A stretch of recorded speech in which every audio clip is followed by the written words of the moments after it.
네, 후보자는 저는 두 가지 점에서 국방부 장관이 될 수 없다라고 봅니다. 우선 후보자는 정치 군인입니다. 상당히 기회주의적인 처신을 해왔습니다. 문재인 정부로 정권이 교체됐을 때 후보자는 합참 작전본부장이었어요. 제가 받은 제보에 의하면 당시의 대장 진급을 위해서 문재인 정부와 민주당 사람들을 열심히 찾아다니면서 진급 로비를 했다라고 하던데 맞죠? 찾아다닌 적 없습니다. 후보자는 제가 당시 민주당 대표였으니까 잘 알고 있습니다. 후보자의 처신이 어떠했는지. 그리고 후보자는 윤석열 대통령하고는 언제부터 인연을 맺었죠? 처음 인연. 고등학교 때부터 맺었습니다. 그렇죠. 중앙고 3학년 학도 호국 단장 시절 윤석열은 2학년 후배여서 의기투합했다라고 알려져 있는데요. 후보자는 이렇게 민주당 인사들 아까 안규백 의원님 지적을 했지만 그렇게 잘 지내놓고 20년 10월에 국민의힘 당에 입당을 했어요.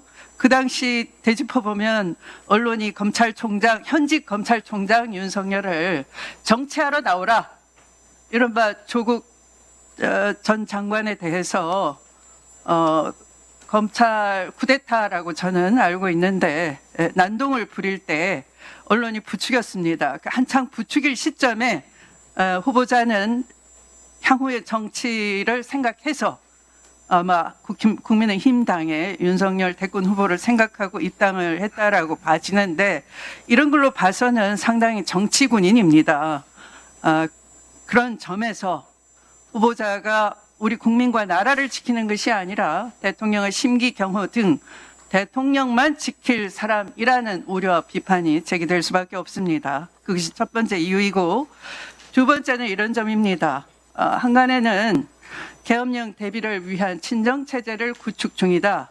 그래서 후보자의 용도가 그것이다 라고 하는데 저는 근거 없다라고 생각지 않습니다. 후보자를 중심으로 대통령실과 국방부, 방첩사, 수방사가 하나의 라인으로 구축될 수 있습니다. 그것은 다음에 제가 지적하겠는데요. 방첩사라는 것은 군의 견제와 감시 기능, 특히 인사 조직에 대한 정보를 틀어지고 있죠. 조직의 부패와 권한 남용을 방지할 수 있는 사정 기능을 담당해야 되는데 이것이 대통령실 국방부 방첩사 수방사로 일심동체가 된다면 군 내부의 견제와 균형이 무너지는 것이죠. 그래서 계엄령과 같은 헌정 질서를 교란할 수 있는 위험에 빠뜨릴 수 있다라는 점에서 후보자가 결단코 그 국방부 장관에 임명될 수 없는 핵심적인 이유다 이렇게 생각을 합니다. 근거를 대겠습니다. 자, 윤석열 정권은 전두환 군부의 하나회처럼 김용현의 3대 군벌 형성이 되고 있다라는 말이 있습니다.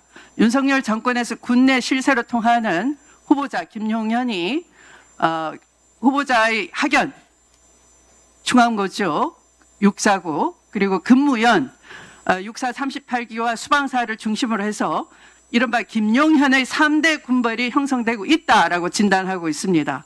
그 유명한 중안파, 육사 38기, 전성시대, 수방사파 이렇게 요약이 될 수 있습니다. 후보자는 하나회, 알자회, 만나회, 나눔회, 독사파 다 들어보셨죠? 이들은 인사개혁을 통해서 군벌을 형성했고 노골적으로 정치에 개입하다가 결국에는 우리 역사의 비극 12.12 사태나 광주 5.18 등의 그런 끔찍한 일을 저지르는 죄인들이라고 할 수 있는데 동의하십니까? 동의하지 않습니다. 네, 그렇게 얘기하시겠죠. 네. 자, 중앙파를 예로 들어보겠습니다. 후보자를 비롯해서 여인형 방첩사령관 아시죠? 박종선 777 사령관 아시죠? 자, 여인형 방첩사령관 뭐 대답을 안 하십니까? 제가 제보를 받았는데요. 차남이 있어요. 아마 구사단 일산소재 본부에서 근무하고 있다라고 알려져 있는데 한번 보실까요? 이 차남을 통해서 이런 얘기가 빠르게 돌고 있습니다. 고등학교 선배인 경호처장이 우리 아빠 밀어준대. 윤석열 임기 안에 우리 아빠 대장까지 달 것 같아. 결국은 육참 총장 임명될 거야. 이렇게 수차례 자랑을 하고 다닌다고 합니다. 네. 이 사람에 대해서 여인영 장군에 대해서는 너무 빨리 진급하고 있어요. 초고속 승진을 하고 있습니다. 보직도 핵심 보직, 꽃보직에 들어가고 22년 12월에는 중장 진급 코스로 불려 요직으로 손꼽히는 육참 정보작전부장으로 영전이 됐어요. 1년도 채 안 돼서 2023년 11월에는 중장으로 진급했고 현재 방첩사령관으로 나갑니다. 자, 후보자가 중앙고 후배 여인영 사령관 밀어주고 있는 거 맞습니까? 인정하지 않습니다. 네, 윤석열 임기 내 대장까지 세울 계획입니까? 동의하지 않습니다. 네, 한번 지켜보겠습니다. 이렇게 장성급 중에 중앙고 출신이 주요 보직을 맡은 적이 있었습니까? 같은 학교 동문끼리 사조직화로 구축이 된다면, 자, 국방부 장관과 방첩사령관 같은 고등학교 출신 임명된 적 없어요. 아까 얘기한 대로 국정원 역할을 해야 되는 방첩사의 고유 기능, 견제와 감시 제대로 될 수 있겠습니까? 제대로 된 역할이 할 수 있겠습니까? 한동훈 법무부 장관 한 거 봤죠? 민간 관료에 대해서 인사정보 틀을 쥐고 과거 민정에서 담당하던 걸 본인이 직접 수행을 했어요. 그리고 군에 대해서는 이제 후보자가 그 자리에 가는 겁니다. 군 관료에 대해서는 후배를 통해서 진급 심사 시 조난 자료, 이른바 검정 자료 다 작성하는 막강한 권한을 감안할 때 이렇게 군이 후보자를 중심으로 사조직이 돼버린다면 군이 제대로 돌아가겠습니까? 국민을 위한 군이 되겠습니까? 대통령의 정권 보위를 위한 군으로 전락하지 않겠습니까? 그래서 후보자는 그 자리에 결코 가서는 안 된다를 지적하고 이거만 됐습니다. 추미애 의원님, 제가 시간 관리를 타이트하게 하고 있는데요. 보충 질의 때는 제가 조금 여유를 좀 더 드리겠습니다. 후보자님, 예, 감사합니다. 후보자님, 지금 추미애 의원님께서 질의를 해주셨는데 답변할 거 있으십니까? 네. 추미애 의원님 말씀 존중하지만 인정하지는 않습니다. 참 이런 발언이 군을 분열시킬 수 있다는 생각에 우려가 듭니다. 충암파 말씀하시는데요. 우리 군 장성이 400명 가까이 있습니다. 그 중에 4명을 가지고 충암파는 이 자체가 군의 분열을 이렇게 조장할 수 있다는 그런 우리의 참 마음이 아픕니다. 핵심 보직을 얘기하는 거예요. 과거에도 준비하는 완벽한 사조직화 구축돼 있다. 그 엄중함을 얘기하는 겁니다. 과거에도 장관과 방첩사령관이 같은 고등학교 동문인 적이 있었습니다. 그를 특정해서 한다는 것은 맞지 않다고 생각합니다. 후보자님, 저는 추미애 의원님께서 야당 의원이신데 이런 질의를 전 충분히 할 수 있다고 봅니다. 또 그동안 하나이나 이러한 쪽에 대한 부작용이 있었기 때문에 지적하실 수 있다고 보는데 이거는 저희 의원실에서 저도 이걸 우려적인 측면에서 바라봤고요. 의원실에서 조사를 좀 언론에 나와 있는 부분들을 조사를 한번 해본 적이 있습니다. 지금 충안고가 장성이 4명이에요. 맞습니다. 서울고 이게 틀릴 수 있습니다. 저희가 조사를 했기 때문에 서울고가 장성이 5명, 진주고가 5명, 순천고도 5명이에요.